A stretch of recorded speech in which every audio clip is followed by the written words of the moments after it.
It appears I was looking at things wrong. What do you mean? All of you.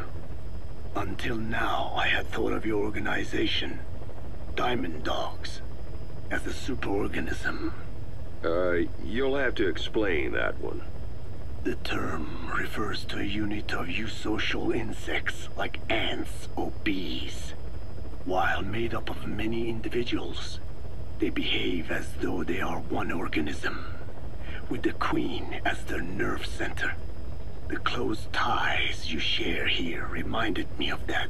Well, the boss's efforts do pull us all together. I was not finished. I'm speaking in terms of homogeneity. You come from all walks of life, do you not? Many races and tongues, talents and pasts, complementing each other, influencing each other, making Diamond Dogs the unique group that it is. Of course. We have no use for mindless drones around here. Is that so? Then perhaps an organization like yours is a truer superorganism than the ants and bees. Meaning? Most organisms adapt to their environment by coexisting with other species. Take the cow, for instance.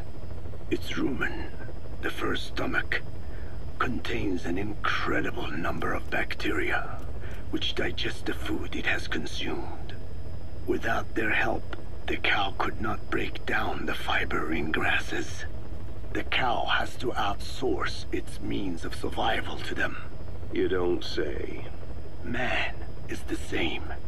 Some 100 trillion bacteria live inside the human intestines. Without the bacteria, they could not function properly. And it does not stop there.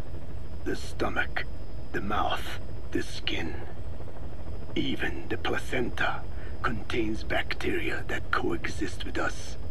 The same is true of parasites. In fact, the human immune system has evolved based on parasites being a part of it.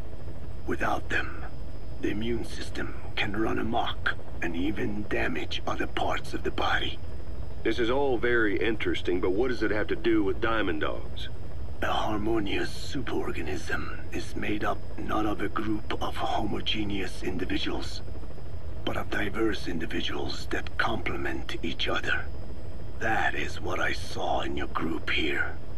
Then it occurred to me that man is a superorganism. Man's phenotype is not determined solely by his genetics. Some say if you mapped the genomes of all bacteria in the human body, the result would be over 100 times bigger than the human genome. The sum of man's genome and those of the organisms he coexists with, call it a metagenome, creates the superorganism we know as a human being. Well, now that's quite a leap. You think so? Then try a broader perspective. If our world were a human body, you would be parasites. You make a living by doing the dirty work that the world powers cannot handle themselves. From their perspective, you are likely a nuisance. But without you, pus would build up around the world, and autotoxemia, self-poisoning, would follow. The world needs your kind. Thank goodness for that.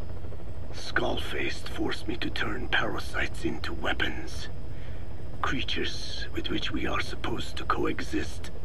Meanwhile, that Foundation I worked with focused solely on the human genome, apparently thinking that manipulating it would get them whatever new form they want. Both ways are mistakes. Neither is a true superorganism. I am Diné. By speaking with those living inside me, we enhance one another and enjoy harmonious growth. Such was the original purpose of my research. You have made me remember this.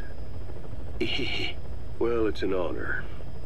You can travel the world, but you won't find another place like this. If the whole world was like this base, I think the peoples of the world would bid farewell to fighting for good. Maybe that's what the boss wanted in the end.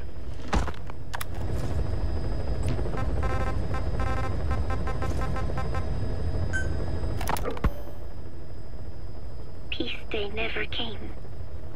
Every morning I wake up expecting it to come, but it is always 3 days away. That cannot be it. I have not woken up at all. It is just a dream. It is all a dream. I am in it, and you are in it too. I am the dreamer, but you are having my dream. Do you get it now? You do, don't you? Peace Day never came. With 3 days left, I followed my orders from Cypher and launched the operation. I hijacked Zeke. I fought Snake. I lost and was thrown into the ocean. I survived, but I was captured by Cypher. How happy I would have been if they had let me die then and there.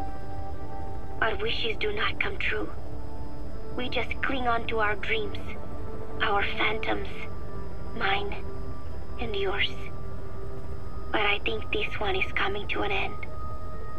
After all, you have figured it out now. You can kill Skullface, murder Huey, slaughter Zero, burn the whole world down, and it still won't bring me back. Me, or any of the dead. And that was our business. War. We bought our daily bread with money paid to us for killing. Maybe us getting killed was just balancing the scales. You know, Mother Base was never the heaven we wanted it to be, but I was still happy to have lived with everyone there. It was such a short time, such a hypocritical peace. But while I was on Mother Base, I was happy. So, I hope I am not the only one who looks back on those days with happiness. There is more to remember than hatred and rage. But of course, this is you thinking that I should think that. It is no mystery now. I am just a phantom, a fragment of the mind you have lost. The real me died a long time ago. But even so, more so, I can tell what you are really feeling. The real emotion that is locked away at the bottom of your heart. Let it fly out. Let it guide you. Live. I think it is my job to tell you that. That is why I exist. So this tape is the last one. Once you are done listening to it, I am one phantom limb that will be gone for good. My flesh, my bones, joining the silt on the ocean floor. But do not forget, as long as you remember me, I will always live within you. Not a phantom limb or a phantom anything, as part of your heart. I will always be your angel of peace. So I know exactly how to finish. Say peace.